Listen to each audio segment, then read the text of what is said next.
Ne vous fiez pas aux apparences, car il est minuit à Longyearbyen et pour la première fois depuis 4 mois, le soleil se lève sur l'Arctique. Nous voici dans l'archipel norvégien de Svalbard afin de rencontrer un des grands experts mondiaux du processus CCS, Carbon Capture and Storage. Avec cette méthode, on peut capter le CO2 émis par l'industrie avant qu'il n'entre dans l'atmosphère. Le dioxyde de carbone est ensuite stocké profondément sous terre. C'est la seule technologie qui permet de réduire les émissions de gaz de l'industrie, mais sa partie stockage est, elle, plus controversée. Les protocoles pour le stockage sont encore en développement et il existe peu de projets commerciaux utilisant cette méthode. Le docteur Malcolm Wilson dirige le projet Weyburn à Saskatchewan dans l'Ouest canadien.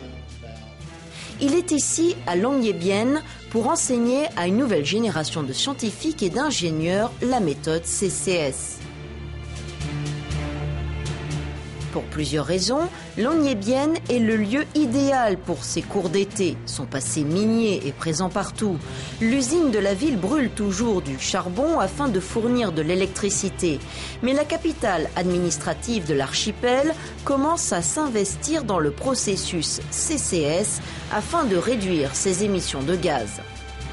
Nous avons demandé au Dr Wilson comment cette nouvelle méthode peut fonctionner dans un monde menacé par le changement climatique.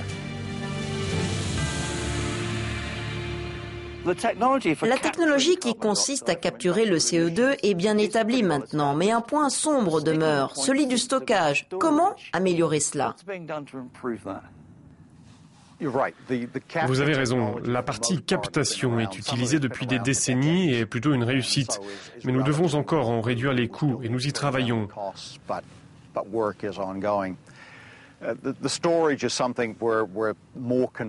La partie stockage est quelque chose qui nous préoccupe un peu plus.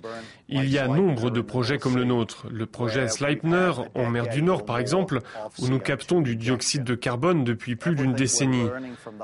Tout ce que nous apprenons de ces projets, c'est que les méthodes sont sûres. En mer du Nord ou ailleurs, les lieux sont sûrs et les conditions de stockage du dioxyde de carbone sont sûres.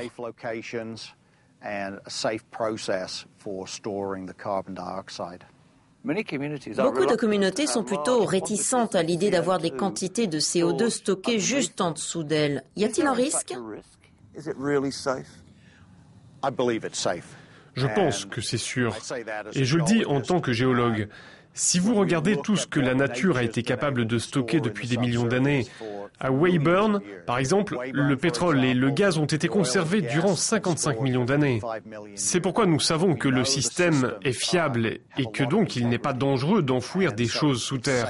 Cependant, nous devons le faire de façon appropriée, être tout à fait prudents, mais aussi conscients des risques pour la santé et la sécurité. Mais fondamentalement, c'est un projet tout à fait sûr. La méthode CCS, Carbon Capture and Storage, a aussi un coût. Comment arrivez-vous à persuader les grosses compagnies de l'adopter ?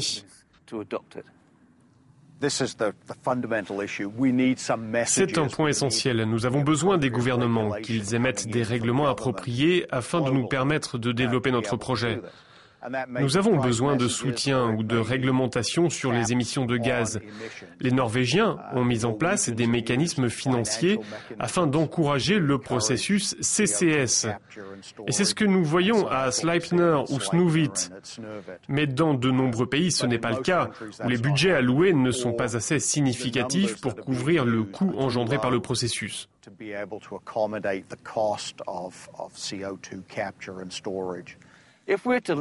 Comme nous devons limiter les gaz à effet de serre à 450 parts sur 1 million, alors l'adoption du projet Carbon Capture and Storage est urgente, non ?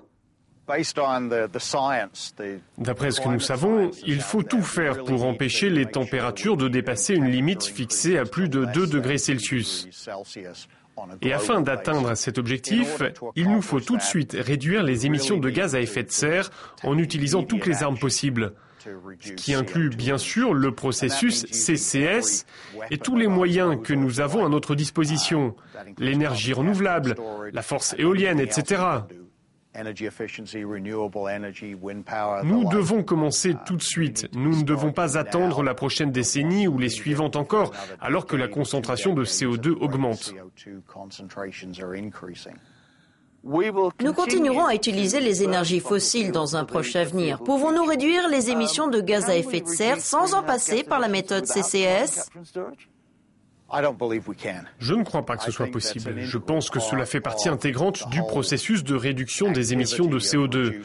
Nous n'allons pas abandonner les énergies fossiles avant au moins un demi-siècle. Alors nous devons être capables d'utiliser ces énergies de façon plus durable, c'est-à-dire en réduisant les émissions de CO2.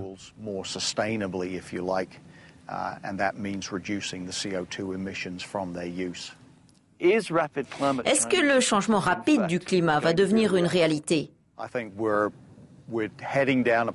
Je pense que nous sommes arrivés à un point critique. Nous allons certainement dépasser la limite des 450 parts par million et entrer dans une période de changement climatique. À quoi cela va ressembler et combien de temps cela mettra pour arriver, je ne sais pas. Le changement a commencé, la température a augmenté. La question est de savoir jusqu'où cela peut aller. Et ça dépend du taux de CO2 et de gaz à effet de serre que nous allons encore rejeter dans l'atmosphère. and other greenhouse gases we release into the atmosphere.